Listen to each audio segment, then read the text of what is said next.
রাগ হয়েন না সাতকানিয়ার মানুষ, প্রবাস জীবন আমাকে বুঝাইতে হবে না, কেননা জীবনটাই প্রবাসে ঘুরতে ঘুরতে চলে গেছে, যদিও কোনো চাকরি বাকরি করি নাই।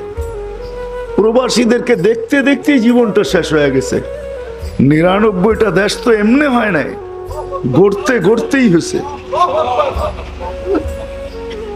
কোনো চাকরির জন্য হয় নাই, ঘুরতে ঘুরতে হয়েছে, প্রবাসীদেরকে দেখতে দেখতে হয়েছে। জানি আমি প্রবাসীরা কতটুকু সুখে আছে, আর ও কেন প্রবাসে আছে, ও এখনো আশা বা বুকে নিয়ে আছে, যদি সুখ হয়, যদি সফল হই, কিন্তু আজ পর্যন্ত কেউ হয় নাই। বিদায় সত্য এটা। সিরত কেন, সিরতুন নবী সাল্লাল্লাহু আলাইহি ওয়াসাল্লাম কেন, এটা বুঝতে হবে।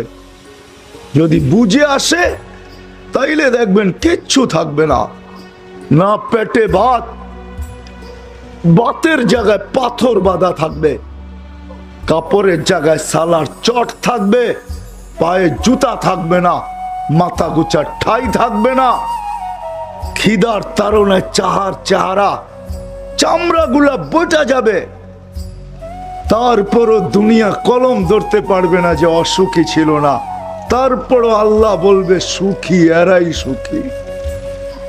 সাহাবাই সুখী ছিলেন, সুখী, সুখও ছিল, সফলও ছিল।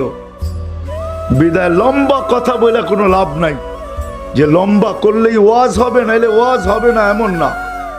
যতটুক বলবো যদি দিলে গাছে তেলে কাজে দিবে। সিরাতুন নবীর দরকার কেন?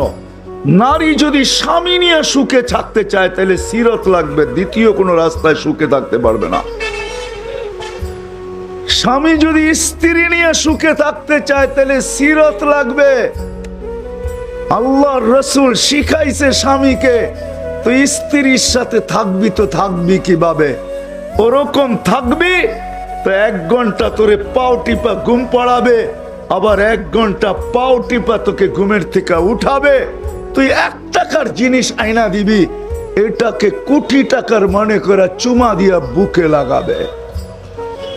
আর নাইলে লাগেজ ভরা নিয়ে আসবি বিদেশ থেকে, কুলির মতো মাথায় করে উঠায় নিয়ে আসবি, ঘরে খুলবি, ধরবে আর বলবে এটা তো আমাদের সাতকানিয়ার বাজারেই পাওয়া যায়, এটা কি আনছো দুবার থেকে?